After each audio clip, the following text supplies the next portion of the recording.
Welcome to the Manders Mindset podcast. Here you'll find both monologue and interviews of entrepreneurs, coaches, healers, and a variety of other people, where your host Amanda Russo will discuss her own mindset and perspective and her guest mindset and perspective on the world around us. Manders and her guests will help explain to you how shifting your mindset will shift your life.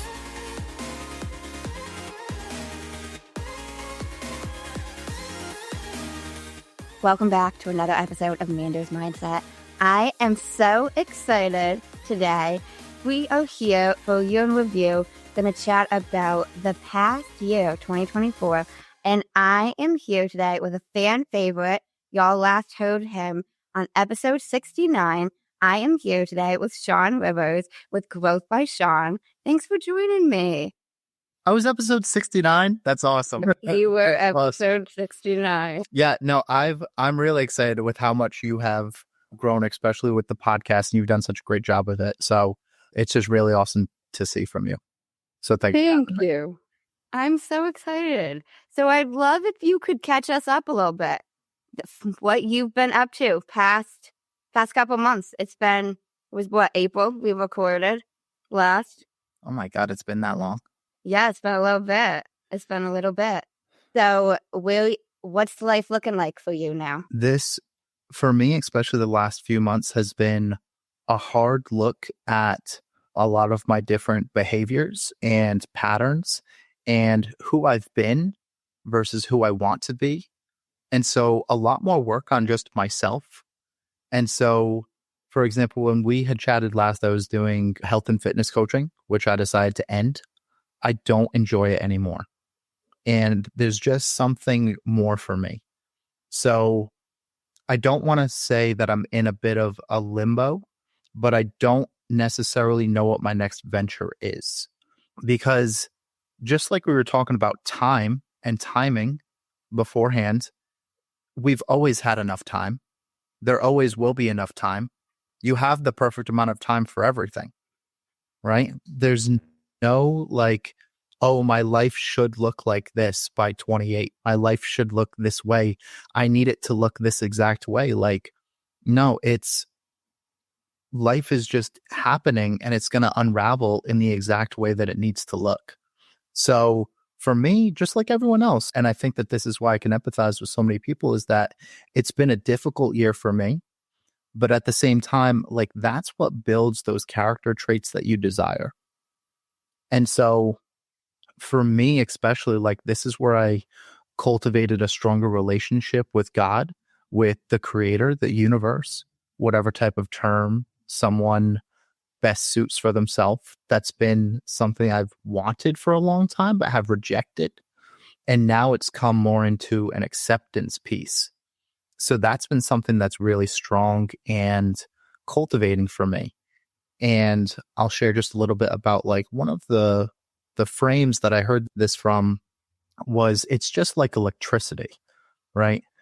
When I thought about God, I wanted it to be, okay, I don't know if you've ever done this before, where you're in your room when you're super young and you're if there's a ghost in here, move something. That's what I thought my experience of God wanted to be like. I was just sitting in my room God, what is happening? Why am I going through all of this? Just go and show me this clear sign, just reach down from the heavens and show me. And that's not how it works, right? It's more like electricity. It's, you go and stick a fork into a socket, right? You wouldn't do that. Why? Because you believe in electricity. You have faith in electricity. But can you explain it? I can't explain electricity. Okay. And so for me, this is something that just really clicked. It was okay, I want to believe and I want to have faith in it, but I wouldn't go and do that. And so for me, now cultivating a relationship here is something where it's oh, I'm just going to thank God for all of these experiences. Think about how the two of us became friends, right? When we were on dating apps in, let's say, 2019, 2020, 4 or 5 years ago, right? We matched with each other. We had great conversation. And then a friendship or relationship grew from there, right? But like, what are the odds of that happening? Where 5 years later, think about how many people you've talked to on a dating app 5 years ago. How many people do you still talk about or talk with, right? For me, not many. And so that was like, oh, God is placing this person in my life for some reason, right? And now look at it. Now we're doing a second podcast episode in a year. And so that's been something that's given me a greater perspective shift for that. And so what I'm doing now, I still work doing a couple different things like odd jobs, things like this. I got the nutrition store. I work as something similar to like physical therapy at Stretch Lab. And then have been thinking about working with a cousin that has Asperger's. And so there's so many different avenues. I've been wanting to open up a coffee shop, looking at all these different things. I've been investing more. And so there's no right or wrong way to do things for me. And so it's not that I'm just in limbo, just I don't have a super clear direction. I'm letting life happen right now. And so that's where I've been the last few months and unraveling all of these different patterns and who I've been. Not the sexy answer that people want to hear. I mean, I love that there's no right or wrong way, because it goes back to those no rules. There's no rules for anything. Just like us recording a podcast bright and early this morning. Yeah. And so I'll even share this with you. Like a reason that I started to get, and let me see how I want to frame this here. When I looked at health and nutrition, right, I was very calories in, calories out for a long time. But at the same time, why does keto work for some people? Why does intermittent fasting work for other people? Why does high carbohydrate work for some people? Why does insert diet? Why does the penguin diet work for some people? Whatever you're doing, right? And so there's no right or wrong answer to it, right? There's only what works for you. And there's all these different approaches. And the best two frames that I've been able to relate to now is one, I eat for the season of life I'm in. Okay. So if you're going to the gym 5 or 6 times a week, if you're getting all your steps in, you're doing your cardio, you're doing your strength training, you're doing all these different activities, I'm going to require a little bit more food and energy. If I was on top of a mountain, all right, just meditating 8 hours a day, all right, 7 days a week for 2 months, my body's not going to require that much food. All right, completely different season.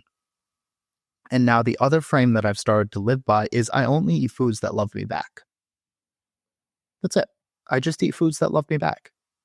Why would I go and eat some big, huge, juicy cheeseburger that I know is just going to cause my stomach like stress? I'm going to feel groggy afterwards. I'm going to feel lethargic afterwards, maybe even a little bit of brain fog.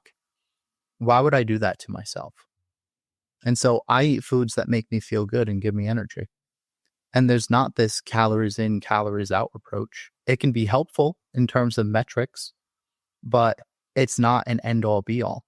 Why can some people go and track their food and some people don't track it at all? Some people lose weight and some people don't. Right? What works for me isn't going to work for you. So there's so much nuance to health and nutrition and even life, right? For you, recording podcasts 4 or 5 times a day might work for you, right? For someone like me, it might not. Who's right and who's wrong? It's right for you, but it's wrong for me. That's it. And you can relate it to everything. So there are no rules, right? There's only what works for you and there's what works for me.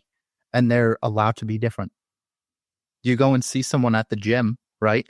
And you're like, oh my God, what is their form, right? We've seen these people where you're like, what are they doing? And you're just confused. But at the same time, what happens when you see, a big, huge jacked guy and he has the worst form in the world? How did he get so big and jacked with the worst form in the world? What makes it so that my approach is right and his approach is wrong? Right? If he can feel his muscles working, he's not getting injured, and he's putting on the muscle he wants to put on, how am I going to go and call that wrong? Especially if has the body he desires. Right? So during this time, I've been able to find a place of much less judgment and more curiosity for why people are doing certain things. I want to backtrack a tad. Yeah. You mentioned that you stopped doing health and nutrition coaching. Mm-hmm. And now you said because you weren't enjoying it anymore. Mm-hmm. You know, we've talked about that a few times with different things that you're not doing fill in the blank because you just don't enjoy it anymore. Mm-hmm. Have you always been the type of person to stop doing just what you're sick of? No. I would say the biggest thing that comes to mind first is like working a certain job. Even if I didn't enjoy that job, I would still continue to do it because I wanted the money.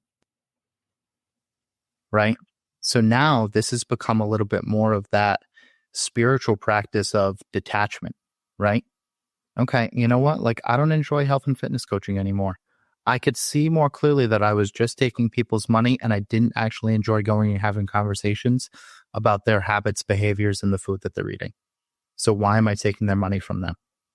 So I'm not going to do that. So I don't need the money. I want the money, but I don't need it because I always have enough. No matter how bad you're struggling, you always have enough to figure out how to pay your bills.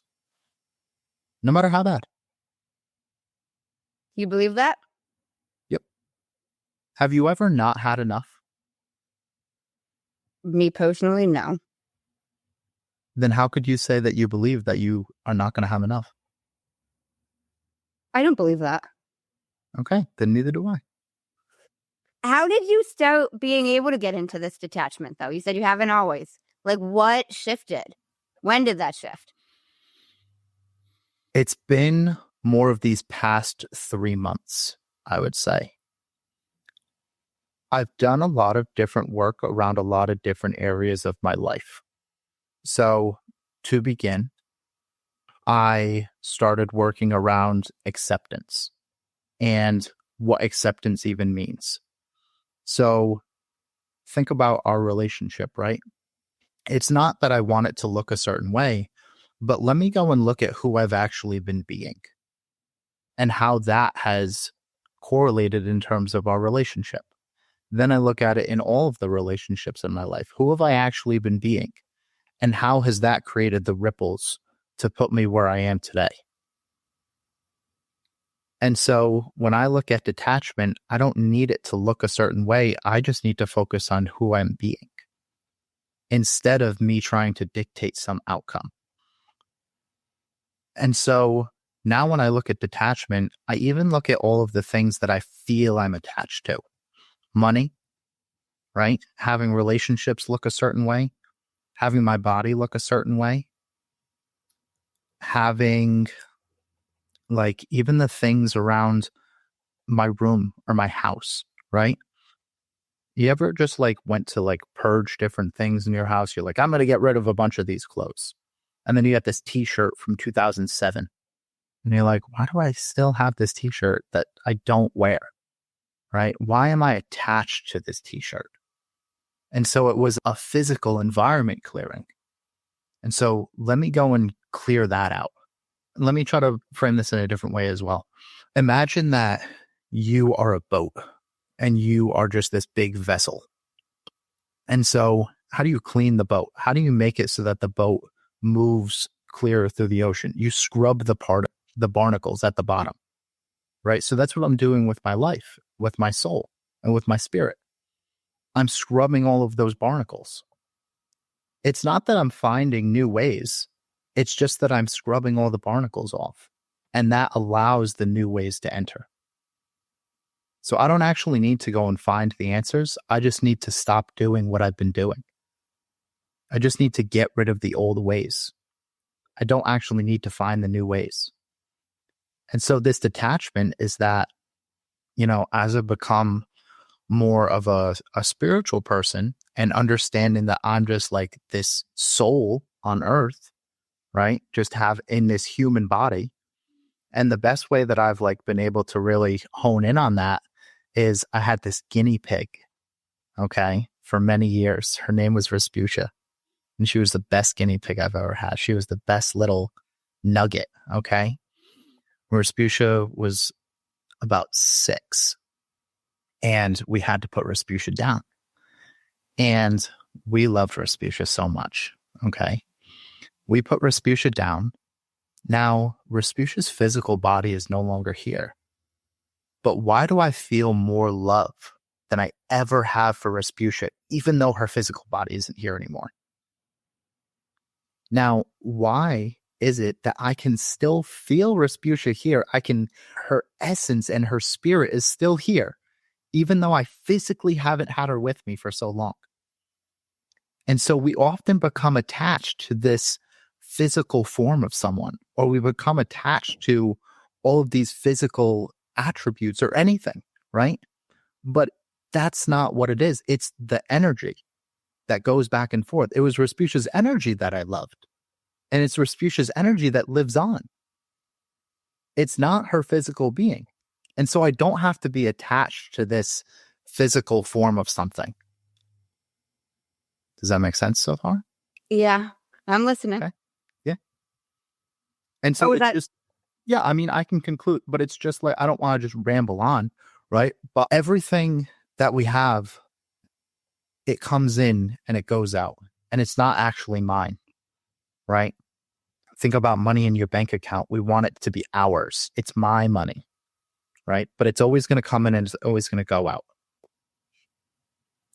right? It's these clothes that I'm wearing. They're mine now, but eventually I'm going to get rid of them, right? I don't need to be attached to them. So I don't need to be attached to really anything. And it's just a practice. I'm not perfect with it, but it's just repetition. Why am I attached to this? Why do I need this to look a certain way? Why do I need this relationship to look this way? Less about how things need to look, less about this physical thing that I need to have, and more about, okay, you know what? I enjoy this energy. I enjoy who I am right now, and I'm happy and content with that. And then when you're not letting it go. When I'm not letting it go? What do you mean? When you're not happy with it, letting it go. Because you've been even outside of professionally, even hobbies or whatever, like you've been someone who's really good, in my eyes, to not do the shit you don't want to do. There's a time and a place to do things that you don't feel like doing, right? It's one thing to dictate our entire life off of our emotions. If I just never did anything that I felt like not doing, I would get nothing done. I would lay on the couch all day long, and that's it. I would lay on the couch and I would probably eat like peanut butter all day and just eat some peanut butter. Because I like peanut butter. I'd probably lay on the couch and I'd eat peanut butter all day or something. And so it's one thing to base your entire experience on your emotions. It's another thing to take a hard look at what do I actually enjoy doing and why am I doing it? You know, it's not every day that I want to go and read every single day. I enjoy reading, but there are times I don't feel like reading. But I also know that I'm planting a seed because I'm gaining wisdom and knowledge. Right? But for something like health and fitness coaching or a hobby, I don't enjoy doing that anymore. And so what was the reward? The reward was that I was getting a monetary gain, but I'm not attached to that monetary gain anymore. So I don't have to do that. Right? With the podcast, right? I'm not doing my podcast right now, and I'm not going to start that back up until after the new year. Right? And what was I doing it for? Well, to gain knowledge and wisdom, right? To have a bigger network, to go in and I enjoy talking with people. But right now, I don't enjoy doing that. So why am I going to keep doing it? I get that. So how do you, because you mentioned there's things that you have to do. If you never did it, you wouldn't get anything done. Mm-hmm. How do you find that balance? It's just about asking yourself what you actually want. There's no right or wrong. There's no right or wrong answer I could give you. Right? If you want to go and make $1 million, but you don't want to work at all, there might be a way to go and do that. I haven't figured that out, but that's not what I want either. I don't want to go and just sit there on my couch and be bored and make $1 million. Like that's not something enjoyable to me. So ask yourself what you actually want, and then ask yourself why you're doing certain things and who you're being. You can just continue to ask yourself, the thing that I'm doing right now, is it in integrity with the person that I want to be? And is it honorable? And if you can ask yourself those two questions for every single activity that you do, all of a sudden it becomes second nature and your life is going to look completely different because you're going to feel different and you're going to act different. Is it with integrity? I like that. You haven't always asked yourself these three questions. No. Do you do it for everything? No. Because it's not always the top of my mind. But again, it's a practice, right? So the more that I can continue to ask myself this, the more second nature it becomes. So for anyone listening, for you, right? Think about the small things. You ever seen a piece of paper or like a little crumb on the floor or on your counter and you walk by it every single day, right? I've been there. Okay. And so I started to ask myself, why do I just leave that there? Right? What game am I playing? Right? Why do I just leave that there and not do anything about it? And it seems small. It seems minuscule, right? It feels like it shouldn't matter. But how many times do I do that with bigger things as well? I look at something that I don't like and I just leave it there. So if I can start with something small, what's the honorable thing to do? What would have the most integrity? Having a clean space, having an organized space. Think about when you have a big pile of clothes on your bed or your chair versus when you're done, okay? When you actually put them away. What's the energy? How do you feel when you have all of those clothes on your chair? And how do you feel when you've put them away and organized? Completely different, right? So why wouldn't I do that every day in my life? Why wouldn't I start to go and clean up all of those little things? And I'm not saying that you need an OCD to the point of that I'm scrubbing with a toothbrush, all right, every single day. But I'm saying, why am I going to walk by this little piece of paper every single day? All right. Is that really in integrity with the person I want to be? No. So I'm going to stop doing that behavior.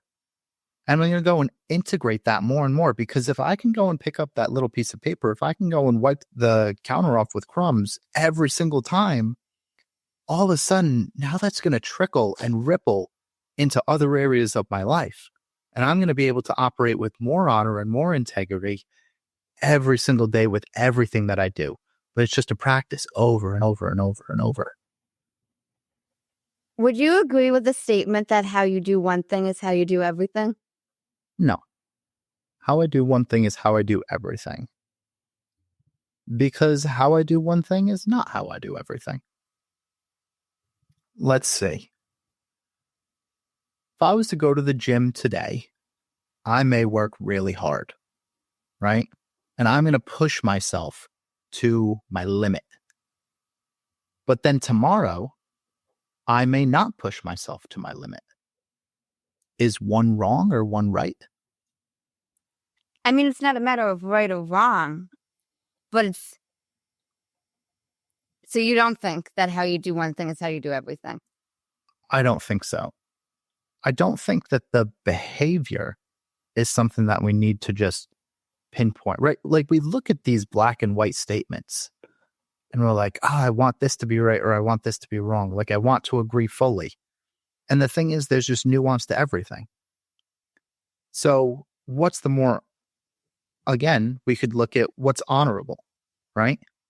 So if I was to go walk into Target right now, okay, and go and punch someone in the face, all right, that wouldn't be a very honorable thing to do.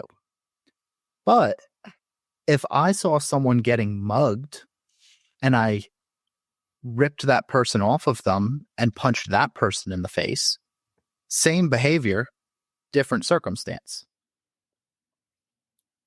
So how I do one thing is not how I necessarily do everything. If I want to go and lay on the couch for an hour and just be a vegetable and watch TV, cool. Right? But if I want to go to the gym and then work as hard as I can, great. So what's going to be honorable for me in that moment? They're going to be different. So I don't think how you do one thing is necessarily how you do everything. Okay. So even in terms of like your mindset going into things, you don't think you show up with a similar mindset? I think it depends on the situation. That's fair. It's a comment I've heard said a lot, and I have mixed feelings on. Like for someone else, it might be right. For how they do one thing is how they do everything. For me, it's not. And that's it. And I don't think I'm right or wrong. It's just right for me. That's it. Like, I'm not going to go to the bathroom at the gym and leave pee on the toilet seat or something, right? Like, how you do. You have all these crazy fucking examples. I just gotta say.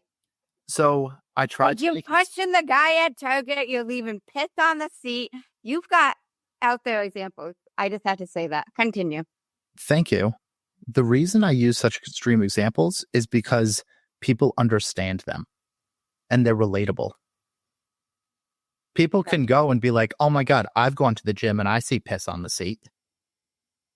Right? I'm sure you have. And you're like, oh, this little shit. Like, what did they do? Like, why did they leave this here? Blah, blah, blah, blah. Right? And so, like, how you do one thing is how you do everything. So, like, if I'm at the gym and I go to the bathroom and there's whatever on the sink, I'm going to clean it up. Right? And so, in that aspect, sure, how I do one thing is how I'm going to do everything. I'm going to clean the toilet. I'm going to clean my machine after the gym.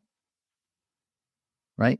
But that doesn't mean that as soon as I need to make my bed so that it's like perfectly airtight, like I don't need to give 100% effort. I just want it made. I want it to look nice, but I don't need it to be to the point where it's, oh my God, perfect. I get what you're saying. Now, I want to transition back a tad bit. You started talking about God and the Creator, and now you started leaning more into that. Is there something that helped you with that? Because you mentioned you were looking to like see like a ghost, almost like God. Yeah. So when you didn't get that, did something happen for you to suddenly start having more belief? It's surrounding yourself with people that are going to give you different frames to things. And so we can only understand, right, our level of consciousness that we're at right now. And so as I've continued to scrub all of those particles off of me, right, releasing all of these different habits and patterns and who I've been being, I created more space to open up more love inside my heart. I created more space to actually accept God into my space. When I used to say the word God, I used to get like a nervous system reaction where my chest would get tight. My throat would close up a little bit, right? And my nervous system was trying to tell me something. All right. Not that I necessarily needed all the answers there, but I knew that something wasn't right. Why is this happening? And you don't need to date it back and find the exact day where I was like, oh my God, like God, XYZ. It was, I kept putting myself in different rooms with different people that would talk about these different types of things. And as I continued, because just like this conversation, you're not going to be able to unhear anything, right? Now that we've said it, now you know. Now you're open to a different frame. You're open to a different belief.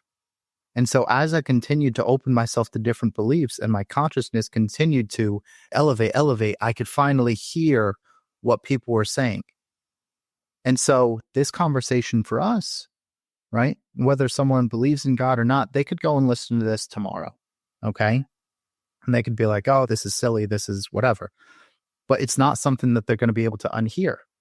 But then in a year's time, they could have a completely different awareness. They could have a completely different level of consciousness. And all of a sudden, they could go and listen to this podcast and be like, oh my God, I completely understand where this where this guy is coming from. And so there wasn't this one big aha moment, right? It was, I want to have faith. I want to believe in something that's bigger than myself. And so I'm going to work towards creating this relationship and cultivating this relationship. When you start dating a person, right? What are you doing? You're doing all the things. You're taking them out on dates, okay? You're buying them flowers. You're buying them little gifts. You're, talking with them emotionally. All the 4 things right there, right? And so me just sitting in my room being like, God, show me a sign, that's one thing, right? But okay, you know what? What else could I do?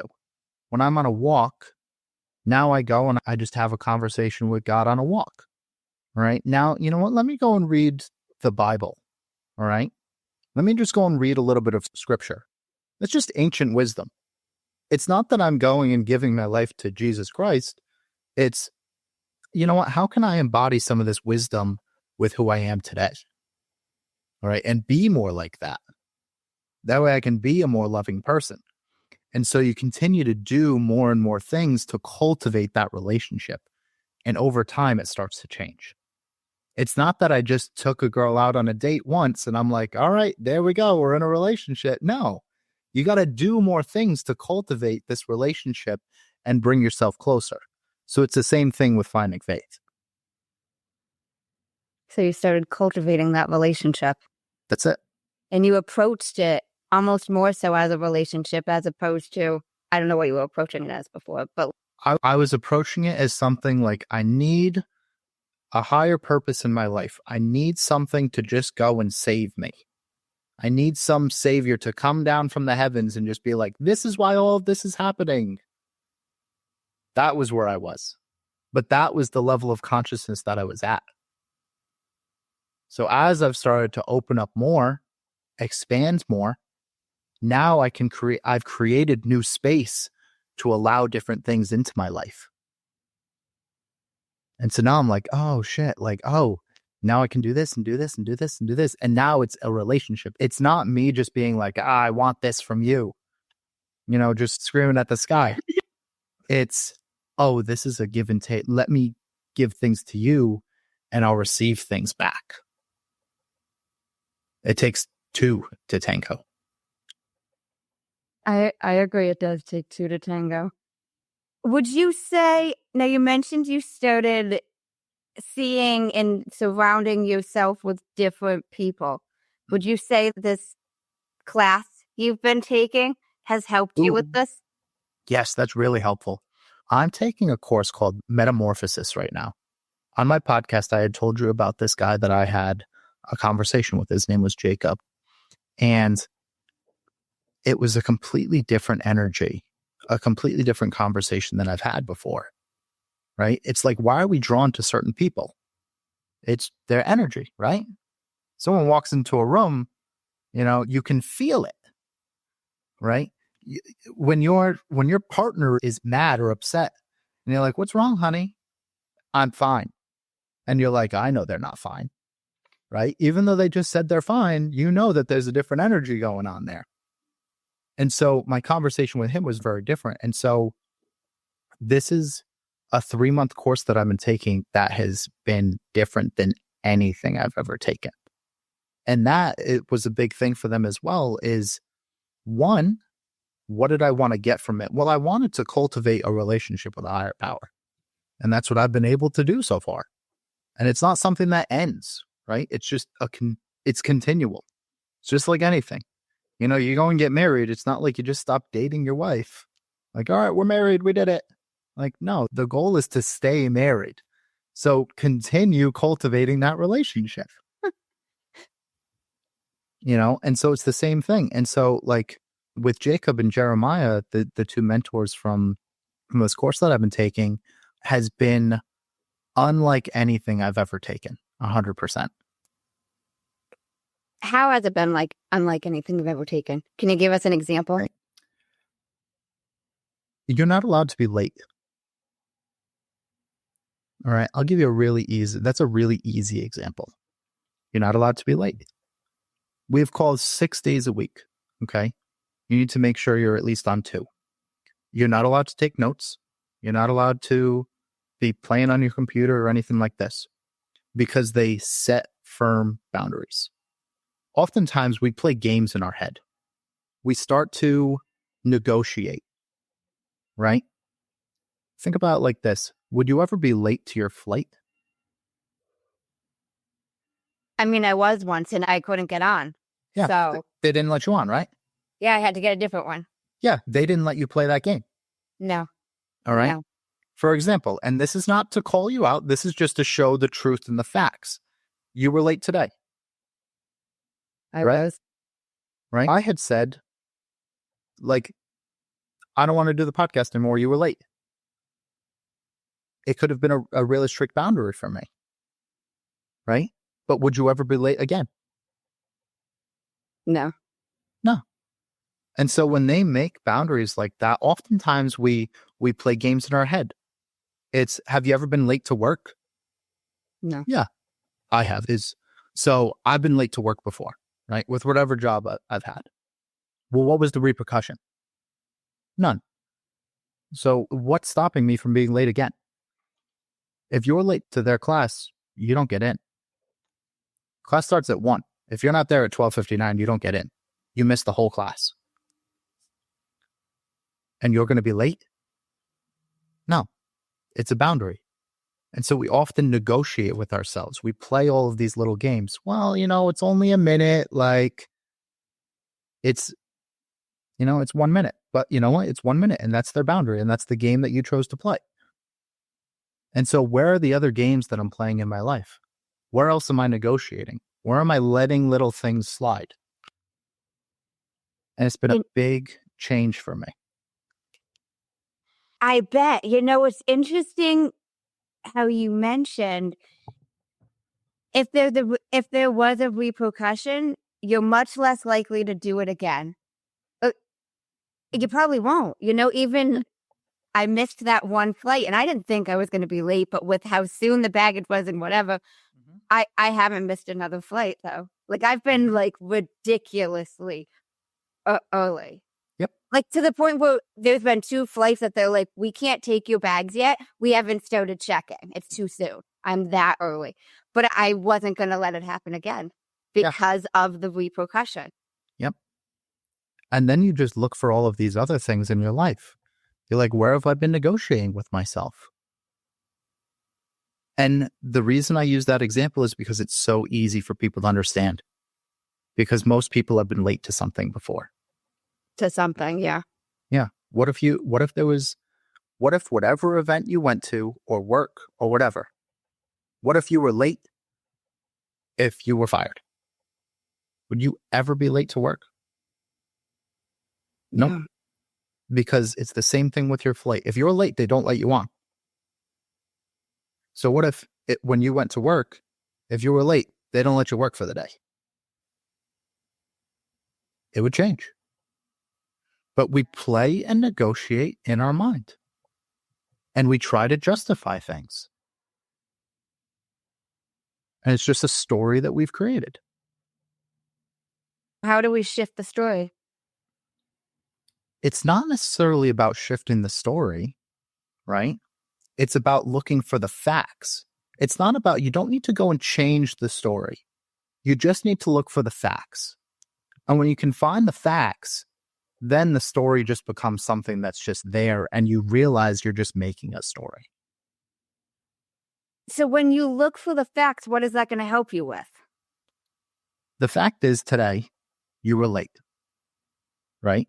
The story would be, oh my God, Amanda doesn't value my time. Like, why is she late? Like all these things. But just the fact is you were late. That was it. And so now you look for all of these different areas in your life where you're creating a story, you're creating a narrative. Just find the fact. And most people are shying away from the fact and creating a story. And when you can just have the facts, when you can just find the truth, it's easier to accept it. So it's not about changing the story, right? It's just realizing that you're creating a story. Because why would you go and want to create a story in your mind and then just create another story instead? Okay, but what I meant, can I clarify? I think what I meant, Please. maybe not a story, but like shifting the fact that of not being late, like recognizing the fact and then shifting it so that, I don't know if I want to call that a story or if I want to call that a fact, but so that the fact changes. Okay, so Is what I'm saying. So you're a person that's late, okay? And you don't want to be late anymore. That's what we're getting at. Yes. How do you not be late? Well, I'm trying to shift the story. Or maybe it's not a story. Maybe it's a fact. I'm trying to shift the fact. So you want to make it so that you have more boundaries in your life. I guess. Yeah. So like here's what I'm hearing from you. You're someone that's late, and I'm using you as someone that's like just as the example. I'm not saying you're always late. I'm saying this is the example that we're using. So there's someone that's late and they want to be someone that's on time. It doesn't sound like that. Like you're trying to make it so that you're someone that's on time, right? And you're asking me how to change this story, how to shift it, like how to shift my mindset so that I can be someone that's early or someone that's on time, right? That's what you're asking. Yes. It sounds pretty simple, right? Maybe to you. At some point. So, okay. You're someone that was late today. And I was late for the flight, but because there was a repercussion, now I've never been late for a flight since. I've had 6 since that flight I was late to, and I haven't been late since. Then set more boundaries and repercussions in your life. Sometimes we want to make things so complex, right? Where it's just simple. Just don't be late. That's it. That's it. You know, I could go on and on about setting boundary this and, you know, shifting mindset this. And you know what? It's so simple. How do I become someone that's early? Oh, be early. And that's it. Okay. You know, realize that you're creating this little story in your head of it's okay to be late. And ask yourself, is that who I want to be? Do I want to be the person that doesn't care about someone else's time? That's fair. That's it. You don't need some big, huge, complex answer for a lot of things. The facts are simple. You were late or you were on time. That's it. There's no in between. There's no in between. Fair enough. I want to transition a tad to something a little more lighter, something a little more fun. I know you took some trips this year. I'd love to delve into them. Ohio. You're looking at me like I'm fucking nuts. I know you went some places. Yeah, I was trying to think of where I've been. I know Ohio was one of them. Yeah. I've done a lot less traveling this year, you know, actually this past year. You know, finances were something that was really difficult for me. I'm still navigating a lot of debt that I had created, you know, over the past couple of years. But my sister lives in Ohio. That's why I went to Ohio. So it's the city of Cleveland is not that exciting. Seeing Taylor is always amazing. That's it. So it doesn't matter what you do. It's just who you're with. That's fair. I've never been to Ohio. Is there anything? No. You don't? No. I don't really recommend. No. Taylor doesn't love it there either. Yeah. It's like, it's fine. You know, like people from Cleveland, and of course I'm projecting here, but people from Cleveland are like, oh my God, like I'm so proud to be from Cleveland. And that's it. But there's nothing to actually like go and do. You know, there's nothing like super exciting that's like drawing someone to Cleveland, Ohio. Did you do any trips that you enjoyed this year? I'm trying to think of, I don't really think I went anywhere this year.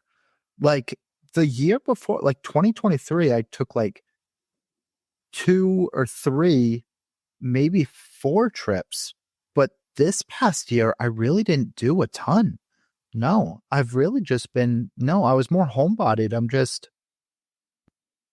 I really didn't travel at all. Next year, I mean, I plan to go to South Dakota in in February. I actually got a free ticket to Podfest for January. I'm considering going to that. It's in Florida.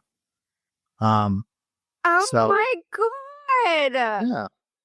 You're killing me. Why? You are literally killing me. Why? You just are. You just fucking are. Buzzsprout sent me an email. I'm well aware of what you're referring to. It's fine. We'll toss them. It's fine. That's great. Yeah. That's great. I went to Podfest for the first time this past year, and I loved it. Well, okay. So I'm saying all of this because we were talking about choices off air before we started recording, and a choice that I'm reluctant to make, but kind of thinking I'm making, is that I'm not going to Podfest this year because even though I'm able to make it work with budget wise, I'm leaving the country a week later. So I would get back and have about 9 days before I leave the country for 27 days. Mhm. And energy wise, it's a lot. Okay. But I hate this. Okay. Why do you hate it? Because I want to go. I'm supposed to be speaking. I should be there. And I know you're going to say, don't say should, but I want to be there. Okay. Then And now you're saying you're going to go and it's just freaking... what's actually stopping you from going? I think it's a lot of it's going to be too much energy for me. Okay. Like you're going to be too tired? What do you mean? It's just a lot of the energy I'd be expending. I would get back on the 20th.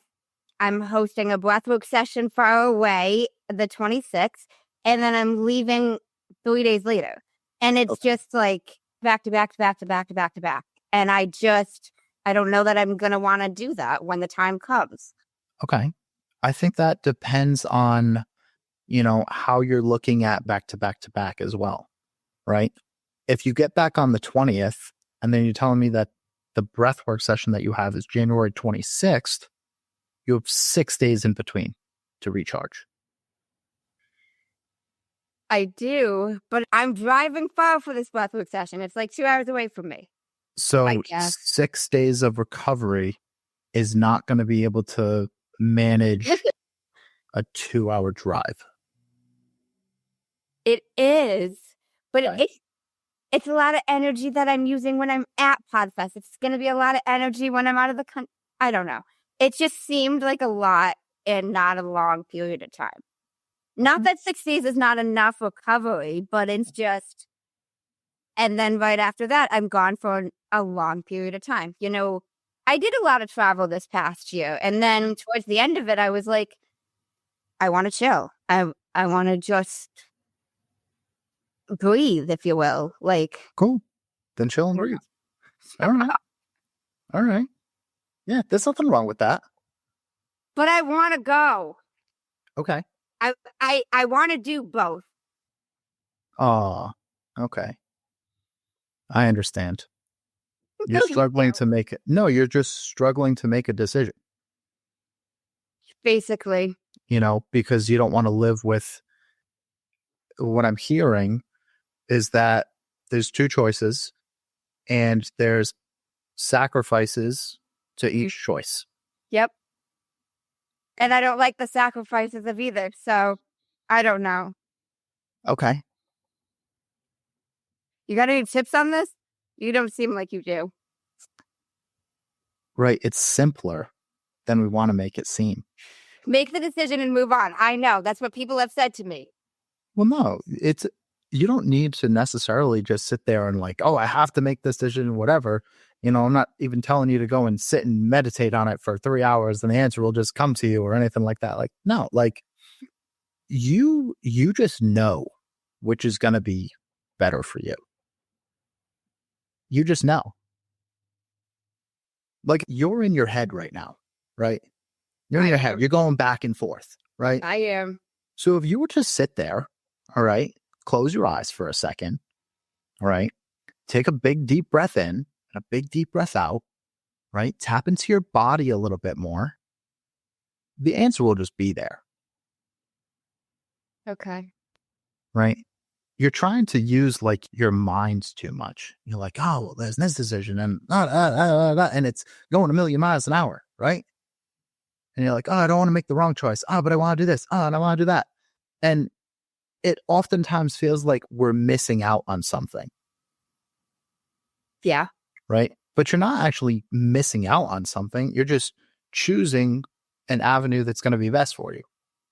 And so don't focus on what you're missing out on. Focus on what you're going to gain from either of them. And which do you prefer in terms of gain? Do you prefer to have more energy at this time? Or do you prefer to have the connection at Podfest? That's fair. There's no right or wrong answer there. There's no right or wrong answer for anything. And that's like something you say with everything. Well, isn't it true though? You don't think there's anything wrong in the world? I think that what do you mean by anything wrong? Like, like someone goes and kills someone else, that type of thing? You would say that's wrong. Okay. Depending on the circumstance. It's such a difficult conversation to have, right? It's, oh my God, this person goes and kills this person, or this person becomes president, or this is happening in India right now, or whatever, right? Insert whatever. And oftentimes we get so focused on these, like this one thing, right? And it's a difficult conversation to have because we're not zooming out. So this is where it becomes like that honorable type of like decision-making process, or like what is ethical. If someone goes and kills a baby, right? Terrible, awful thing to happen. But then that mother goes and starts a nonprofit to stop killers from killing babies, and she saves 1,000 babies. Was the one baby worth it? Right? Yes or no? Like, there's no right answer for that, right? You can't be like, yes, kill that one baby so that you can save 1,000 babies. Like, I would not go and stab a baby to go and save 1,000 babies, or would I? Like, I don't know. Like, that's a very difficult thing to sit with. And so when we're looking at things that are wrong in the world, we're often not zooming out either, because there's a duality to life. There's good, there's evil. And in reality, we need both. We have both. And that's just the human experience. Like, we have both. Now, at like more of a spiritual level, like, yes, we're all spirits and we're all souls, right? And we're just having this human experience. And at some point, we learned, or there were evil things at play, and they created bad people. But I don't think that there's bad people. There's just bad behaviors. Because if you believe that we're all like just souls on earth, then at the end of the day, we're all just like these loving souls, right? And there are no bad people, just bad people that good people that do bad things. I agree. Like, it's hard. Yeah, it's hard to have that duality with a lot of things. Yeah. And everyone's going to have a different opinion on it. And you know what? Those are questions that I have had a hard time grasping. They're difficult for me to understand. And I still don't fully understand them. I don't know what my point of view is on them yet. Right? I know what parts of my part of view are on them right now. But that's it. Do you mind if I ask you a question? Go for it. What is the one most important thing that has stuck out to you that you have learned this year? One idea, concept, phrase. The concept of what I feel like I need versus what I feel like I want. Because I've done a lot of traveling this year, like more than I've done in my whole entire life. Yeah. And I might be late to things, but I consider myself so prepared. I have everything. I bring everything I could bring. I'm very prepared. I went to Bali. I had 2 bathing suits. I had like extra shit, basically. And my most recent trip, one of my more recent trips, my luggage didn't make it throughout my whole time there.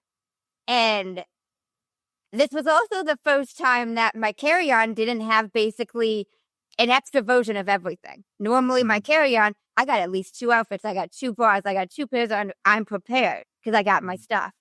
And I just have kept saying, I need my cleanser. I need this. Well, we were also in the woods of Mount Shasta. The closest Walmart was an hour and 15 minutes away.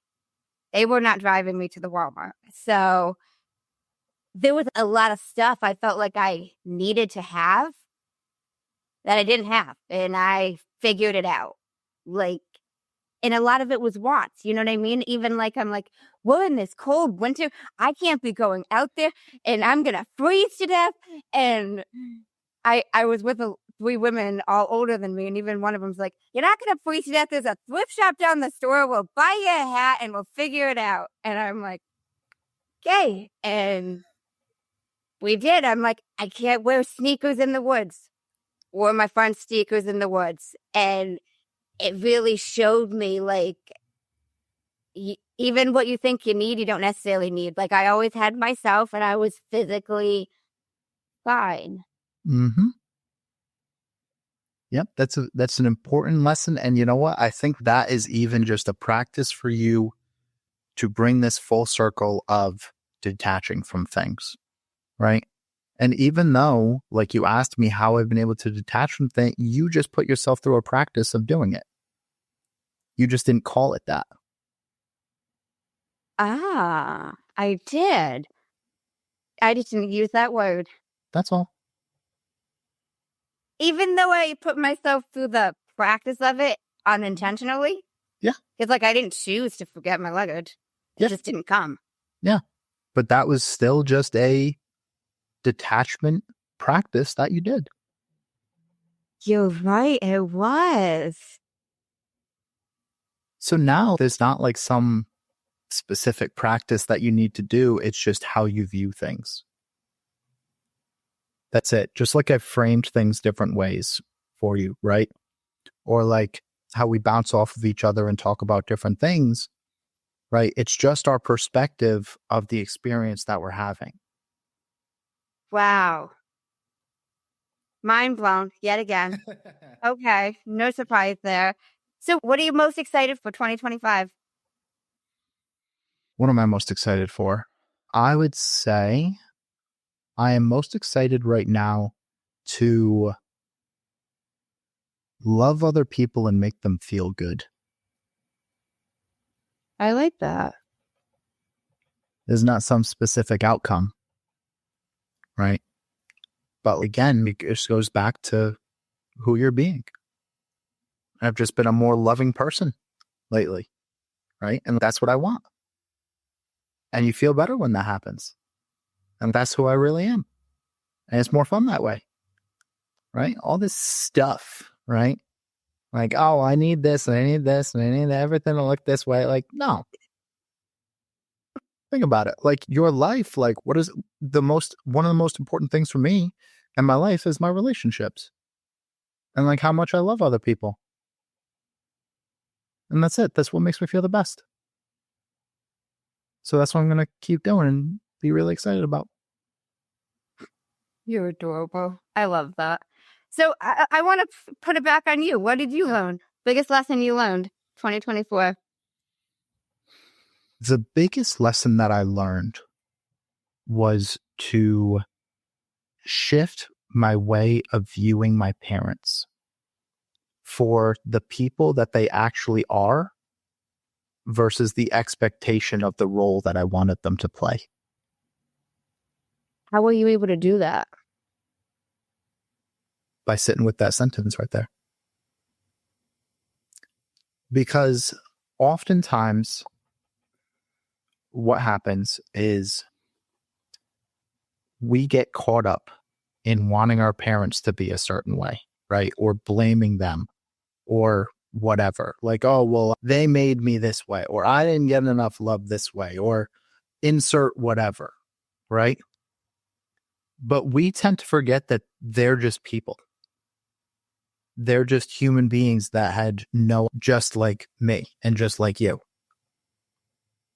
And the truth is, right? Because now we're looking for the facts. We often invalidate their experience.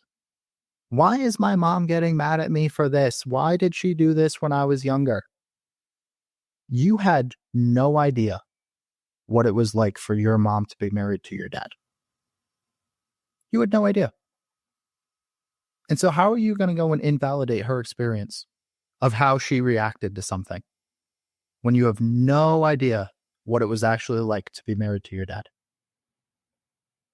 You had no idea what it was like for her growing up. You have bits and pieces of things that they've told you, right? But you have no clue and how that shaped them. And so when you can build that empathy for them and then think about like who you've been based on how you viewed them, right? And there's an energy to that, right? Oh, well, I really hate my mom or I really hate my dad because of the way that they did this to me and all these different things. And then how are your parents going to feel safe, all right, if that's how you feel?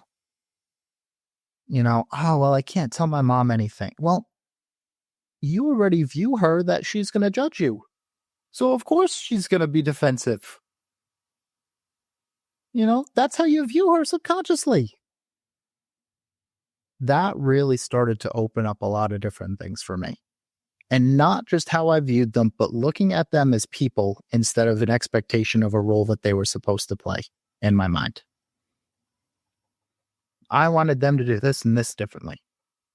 Well, that's just an expectation of a role that you wanted, not the person that they actually are. That's powerful. Wow. Well, thank you so much for chatting with me. Any final words of wisdom? Any growth sharing thoughts from Growth by Shawn himself? Let's see. Until you look at who you've been in relationship with your parents, you will continue to play out that relationship in all of your relationships in the future. A hard concept to grasp, but at some point, people will understand it. Well, thank you. I really appreciate it. I always have fun chatting with you. I'm glad. It always gets me really thinking. But thank you. I loved this. Me too. And thank you guys for tuning in to the Year in Review episode of Manders Mindset. Wow. What an incredible episode with the king of growth in my eyes, Shawn Rivers. I hope you guys enjoyed the Year in Review 2024 episode that Shawn and I recorded. As I reflect back on the episode with Shawn, there's a few key takeaways I want to share with you guys that I want you to keep with you and keep on the forefront of your mindset. First, let's talk about the insight that Shawn shared with us about our parents. And this was a big one. Shawn reminded us of something so important. Our parents are humans. And they were humans before they were ever our parents, which seems obvious. But they were a person before they became your mom or your dad. Any of you listening to me right now, if you have kids, think about it this way. You were someone before you became mom or before you became dad. All of our parents have lived their own journeys and faced their own struggles, their own hardships, and they deserve empathy and understanding. And it is such a powerful mindset shift from judgment to acceptance. And it has the power to change how we have a relationship with our parents and how we have a relationship with other people. And it is so fitting in the Year in Review episode that Shawn brought this up, because the forgiveness series that we had on Manders Mindset from episode 91 to episode 94 were 3 different women who have experienced very difficult hardships because of their parents. And all of those ladies emphasized as well that they are still humans as well, needing to separate the fact that they are your parent as well as they are a human being living their own experience. They face struggles, they face hardships, even still to this day.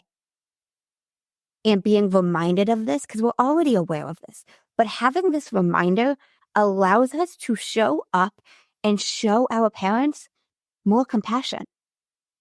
Another major takeaway that Shawn shared is the idea that energy transcends physical presence. Because Shawn's story about feeling closer to his beloved guinea pig after she passed was really fitting and really resonating to me.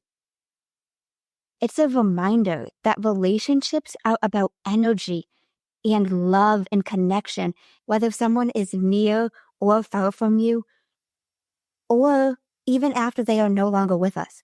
That love and energy will live on.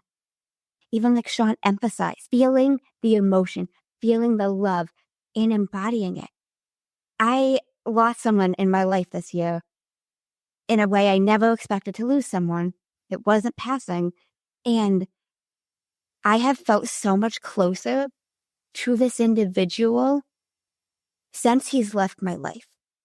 It's brought me so much more connection, and I'm thinking of him even more, and all of these little things he has said to me, and the energy is in my soul and it's in my mindset. That energy and love lives on, even long after they pass on from this physical realm.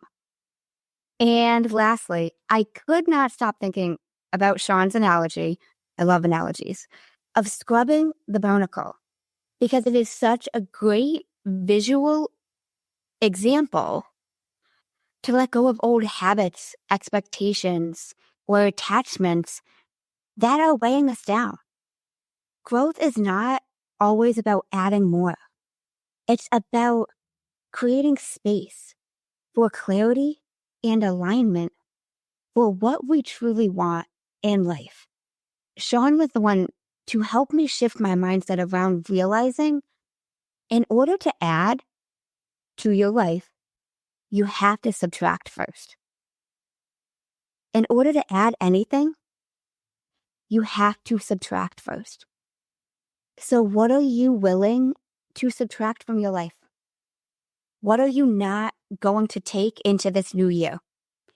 Now, at the end of the year is a great time to subtract things from your life. What is not serving you? Maybe it's a person. Maybe it's a habit.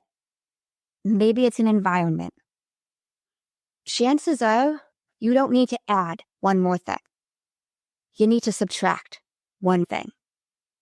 What are you doing that you feel like you have to do? What don't you want to be doing? Shawn didn't feel like recording podcast episodes, so he took a break from that. What do you not want to be doing? Again, it goes back to that balance that Shawn and I talked about. But I encourage you to reflect on what can you subtract from your life and leave in this year. It's weighing you down.